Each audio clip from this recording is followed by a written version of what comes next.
हाय दोस्तों, कैसे हैं आप। आशा करता हूँ कि आप ठीक होंगे। दोस्तों, ऐसा क्या हुआ कि 6 नवंबर 2016 को भारत सरकार मध्य रात्रि को यह ऐलान कर दिया कि आज के बाद 500 रुपये और 1000 के नोट बंद किए जा रहे हैं। सरकार के पास ऐसी कौन सी मजबूरी थी कि उनको पुराने नोट 500 रुपये और 1000 रुपये के नोट बंद करने पड़े और इसके स्थान पर 500 रुपये और 2000 के नोट नए चलाने पड़े। क्या सच में भारत में बहुत ज़्यादा ब्लैक मनी हो चुका था? और जब ब्लैक मनी हो चुका था और नोट के बदलने से क्या परिवर्तन आया है? क्या सच में महंगाई कम हुई है? क्या सच में जब यह बोला जाता था कि अगर पुराना नोट बंद कर दिया जाए, नया नोट लाया जाएगा तो भारत में सब चीज़ें सस्ती हो जाएंगी, तब व्हाट्सएप पर, फेसबुक पर, ट्विटर पर जितने भी मीडिया प्लेटफॉर्म थे यही दिखाया जाता था कि नोटबंदी से और जीएसटी के लाने से आलू 4 रुपये किलो हो जाएगा, तेल 70 रुपये किलो हो जाएगा, दाल 45 रुपये किलो हो जाएंगे, पेट्रोल 45 रुपया लीटर हो जाएगा। ये सब व्हाट्सएप पे देखा गया था, लेकिन ऐसा कुछ भी देखने को नहीं मिलता। कुछ भी हो, आपके सामने है जो भी है। लेकिन यहाँ पर यह बात एक बनती है कि क्या सच में ब्लैक मनी थी तो सारा पैसा गया कहाँ? भारत में आया क्यों नहीं? और सबके खाते में जो 1-1 लाख रुपए आने वाले थे वह पैसा गया कहाँ? और आज हम ब्लैक मनी के बारे में थोड़ा जानते हैं और इसके साथ हवाला के बारे में जानते हैं कि हवाला क्या है, और इसके साथ जानते हैं कि मनी लॉन्ड्रिंग क्या है। और यह वीडियो आज का बहुत ज़्यादा इंटरेस्टिंग है, तो कृपया करके आप ये वीडियो पूरा देखिएगा और अपने विचार कमेंट बॉक्स में जरूर दीजिएगा। दोस्तों, इससे पहले आप हमारे चैनल को सब्सक्राइब कर लीजिए, क्योंकि यह आपके लिए एक छोटी बात होगी और हमारे लिए एक बड़ी बात है। हमें ब्लैक मनी समझने के लिए एक एग्जाम्पल लेना पड़ेगा। मान लीजिए आपके 2 दोस्त हैं, एक राम है एक श्याम है। राम को ज़मीन लेना है श्याम से, तो राम जो है श्याम से ज़मीन लेगा, लेकिन श्याम की ज़मीन की कीमत 10 लाख रुपए है। अगर राम पूरा 10 लाख रुपए श्याम को देगा तो राम को सरकार को उस 10 लाख पर पूरा टैक्स देना पड़ता है। राम टैक्स बचाने के लिए केवल 5 लाख रुपए बैंक से भेजेगा ताकि वह पैसा सरकार को वाइड दिखाया जाए। बाकी के जो 5 लाख रुपए बचे हैं उसको वह कैश देगा। अभी जो 5 लाख रुपए राम ने श्याम को कैश दिया था यही था ब्लैक मनी। क्योंकि अब ब्लैक मनी इसलिए हो गया कि इस 5 लाख रुपए पर राम ने सरकार को कोई ब्याज नहीं दिया है, कोई टैक्स नहीं दिया है। लेकिन यहाँ पर जो 10 लाख की ज़मीन थी वह केवल अब 5 लाख रुपए में सरकार को दिखाई देगी। और यहाँ पर हवाला में भी कुछ ऐसा ही होता है। जैसे मान लीजिए कि आप बहुत पढ़े लिखे हैं और आप कहीं विदेश में नौकरी कर रहे हैं जहाँ पर आपकी इनकम काफ़ी ज़्यादा है। मान लीजिए कि आपके महीने का 10 लाख रुपए है, तो जब आप अपना पैसा विदेश से इंडिया भेजेंगे तो यहाँ पर भारी भरकम आपको सरकार को टैक्स देना पड़ता है। और इस भारी भरकम टैक्स से बचने के लिए वो कुछ दिमाग लगाते हैं। वो ये सोचते हैं कि कमाई मेरी है, मेहनत मेरा है, तो 30% जीएसटी किस बात की। तो कुछ ऐसा शॉर्टकट खोजते हैं कि जहाँ से उनका थोड़े ही पैसे में जो उनके पूरे पैसे को आसानी से उनके देश यानी उनके घर भेज दिया जाए। और हर देश में कुछ ना कुछ शॉर्टकट जरूर होता है, तो वह हवाला के पास जाते हैं। हवाला एक ऐसा एजेंट है जो आपके पैसे को बहुत छोटे से मात्रा में ब्याज लेकर आपके पूरे पैसे आपके घर तक पहुंचा देगा।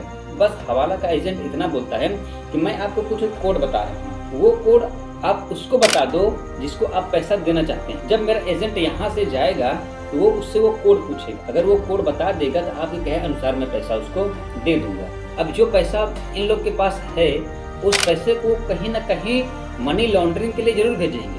उस पैसे को सफेद जरूर करना चाहेंगे कि इसको हम लीगल बना लें। तो लीगल बनाने के लिए सेल कंपनी खुद ही खोलते हैं। वह सेल कंपनी वास्तव में कोई सेल कंपनी नहीं होती, वह केवल कागज पर रजिस्टर्ड होती है। और उस सेल कंपनी में यह पूरा जो पैसा बचा रहता है अन्य देशों का, वह भारत में या कहीं और देशों में उसको भेज दिया जाता है और नाम मात्र का एक कंपनी बनाकर सेबी में रजिस्टर कर दिया जाता है। सेबी में रजिस्टर करते हुए उसका बहुत ज़्यादा प्रचार किया जाता है कि यह कंपनी बहुत अच्छी है, इसमें अभी फॉरेन वाले बहुत ज़्यादा इसमें पैसा इन्वेस्ट किए हैं। तो यहाँ के जो लोकल लोग हैं वह बार बार देखकर उसमें इन्वेस्ट कर देते हैं। और ऐसे ही एक कंपनी है जिसका नाम तो नहीं ले सकता, लेकिन आपको इशारा कर सकता हूँ कि उसमें 2 बड़े एक्टर शामिल थे। उन्होंने उसमें पैसा लगाया और वो कंपनी लगभग डूब जाती है आखिरी में।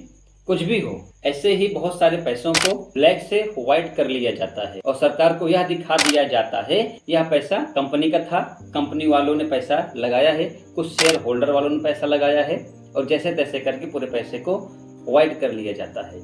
लेकिन यहाँ पर कुछ लोग ऐसे हैं जो अपने पैसे को व्हाइट करने के चक्कर में शेयर मार्केट में लगा देते हैं, सिल्वर ले लेते हैं, गोल्ड ले लेते हैं या किसी को ब्याज पे अपना पैसा दे देते हैं। कुछ भी हो, सरकार से पैसे बहुत सारे छुपाए जाते हैं। लेकिन यहाँ पर सरकार इन सब ब्लैक मनी को रोकने के लिए, इन सब गतिविधियों को रोकने के लिए कुछ नियम बनाए हैं, जैसे धन शोधन निवारण अधिनियम 2002, जिसे PMLA कहा जाता है।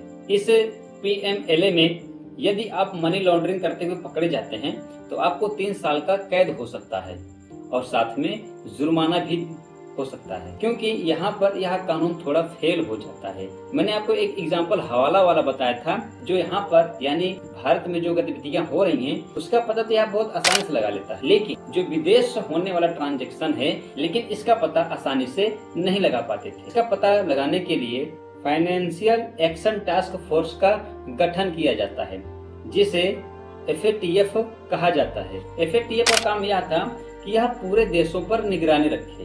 FATF यह चुनौती दे देता है कि आप संभल जाइए, नहीं हम आपको ग्रे लिस्ट में डाल देंगे, जैसा पाकिस्तान के साथ अभी हुआ था। लेकिन अभी फिलहाल पाकिस्तान को ग्रे लिस्ट से हटा दिया गया है। लेकिन जब FATF ये देखता है कि वह देश नहीं मान रहा है, हद से ज्यादा बदतमीजी कर रहा है, तो उसको ग्रे लिस्ट से हटाकर ब्लैक लिस्ट में डाल दिया जाता है। और वह देश जैसे ब्लैक लिस्ट में शामिल होता है, उसको कोई भी देश, कोई भी बैंक ऋण नहीं देता है और पूरे वैश्विक स्तर पर उसकी बहुत ज्यादा बदनामी होती है। लेकिन यहाँ पर जो टैक्स चुराए जा रहे हैं यह भारत के इकोनॉमी पर बहुत ज्यादा प्रभाव डालता है, क्योंकि जब सरकार को टैक्स नहीं मिलेगा तो वह बेहतर काम नहीं कर पाएगा। और जब काला धन ऐसे आपस में ही चलता रहेगा तो महंगाई दर आराम से बढ़ती जाएगी। अगर टैक्स न चोरी किया जाए तो सरकार उसी पैसे से भारत के हर एक बुनियादी कामों को बहुत आसानी से कर ले। इसलिए भारत सरकार टैक्स को रोकने के लिए अब डिजिटल मुद्रा की ओर बढ़ रहा है। अगर डिजिटल मुद्रा हो जाता है तो सरकार को यह पता लग जाएगा कि किसके पास कितना पैसा है, कौन कहाँ कितना पैसा खर्च कर रहा है। इन सब की पूरी जानकारी सरकार के पास रहेगी। और हाँ, सच में अगर डिजिटल फॉर्म हो जाता है तो टैक्स की चोरी रुक सकती है और देश अपना विकास कर सकता है और कुछ बेहतर भी हो सकता है। चलो दोस्त, यह वीडियो आपको कैसा लगा आप जरूर बताइएगा और बस यही कहूँगा कि आप हमारे चैनल को सब्सक्राइब कर लीजिए, साथ में बेल आइकन भी दबा लीजिए। Thank you.